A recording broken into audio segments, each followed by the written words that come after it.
An excerpt from Bob Cratchit's Christmas Carol. On Christmas Eve, 1843, in a rundown part of London, Bob Cratchit, wearing a tattered coat, scribbles on a ledger as he shivers in his tiny office, which is more like a prison cell. A small man with unkempt black hair and mutton chop sideburns, Cratchit warms his hands by a sole candle at his scruffy desk. In a larger office, Ebenezer Scrooge sits behind a dark mahogany desk, gleefully counting gold coins. Scrooge had already thrown out two men, Augustus Jingle and Alfred Bell, who begged for money to feed starving children. Scrooge gave them a lump of coal. Placing the coins in a drawer, Scrooge locked it. He walked to the door and barked at Cratchit. "I have one more debt to collect, and don't you dare leave until you've finished your work. Otherwise, I'll dock you an extra day." Bob handed him his coat and top hat.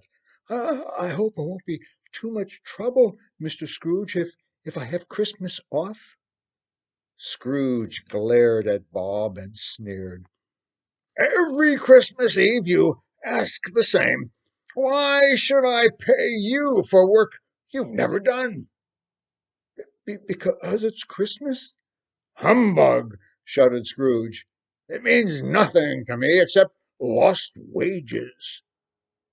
Bob gave Scrooge his hat. "I'll complete all the paperwork before I leave."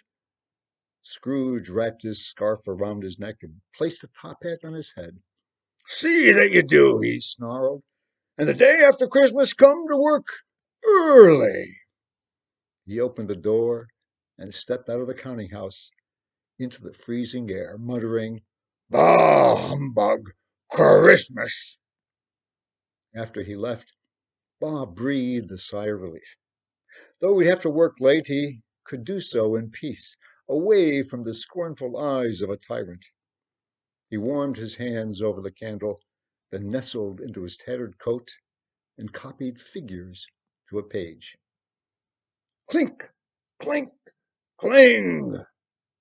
"Ebenezer, Ebenezer!" cried a withered voice. "Ah!" shrieked Bob. He backed away from the sickly apparition, walking through the front door. Terrified of the ghost, Bob rubbed his eyes, hoping he had fallen asleep from fatigue and was having a nightmare. Clink, clink, cling! "Ebenezer!" called the figure.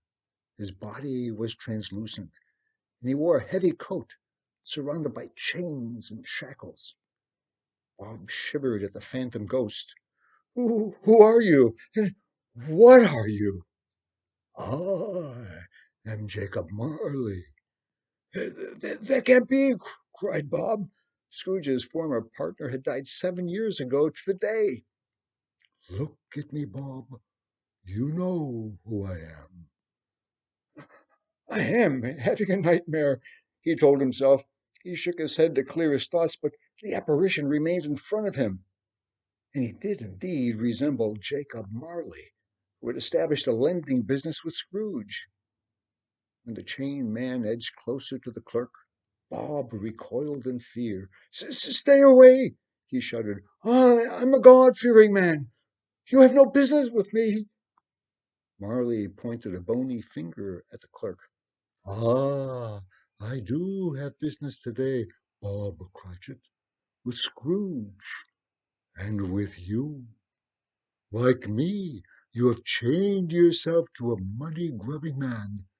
You must find the key and release yourself, or you will end up in chains forever." Bob whimpered. But by all means, visit Mr. Scrooge. He needs your guidance, not me. Please, sir, leave me be. I beg you." The apparition rattled his chains. "Scrooge will have his day, but you must unfetter your mind. I was chained to greed. You are chained to fear. No, no, cried the clerk. I do not fear that I will become like you and Scrooge. You had no family or friends. I love my wife and children. I have friends. Marley cackled. Ah, a loving family and friends, oh yes, indeed. But still, you are enslaved. You fear, Ebenezer. Ah, you fear the loss of your job. You fear the dreams that haunt you while you sleep. You fear Tiny Tim's death. He waved his transparent arms, sending the sound of clanking chains reverberating in the room. You are enslaved like me. Bob shook so badly he had to clutch the desktop. It's true, but what do you want? Soon I will give a message to Ebenezer, but you are in need of one as well. Who, what message?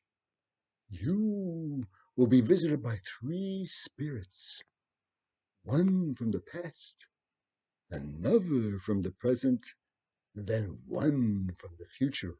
Listen to them, release your shackles. No, sir, please send the spirits to Scrooge. Give him the Christmas message. Bob bobbed his head. Ah, he will meet his own spirits soon enough. Yes, soon enough. But do you wish to walk through life burdened by fear and forsaken dreams? Bob shook his wobbling head. That is my fate, sir. I'm a poor, simple man. I bear my weight well. Marley cackled. You are poor, but not as you believe. Sleep now until the first spirit arrives. Waving his clanking hand towards the clerk, the ghost disappeared to the front door. Bob blinked several times as if in a stupor. He felt a crushing weight on his shoulders. What Marley said was true. He was chained to a poor, wretched life. Fearful of losing his job, he had toiled day after day for the past 20 years for a man who squeezed the joy out of his life. He hated the abuse, but fearing he would lose his job, he saw little choice but to suffer and survive. His family had to be sheltered, and Tiny Tim needed proper treatment. If truth be told, Bob hated his life. While he loved his wife and 6 children, he saw himself as a failure, unable to provide a good life for them. He fell into periods of deep despair, feeling hopeless and powerless. He tried to put on a happy face to protect his family from his misery, but they sensed his broken spirit. Bob placed his weary head on the desk, hoping Marley's visit was an aberration and would fade from his memory.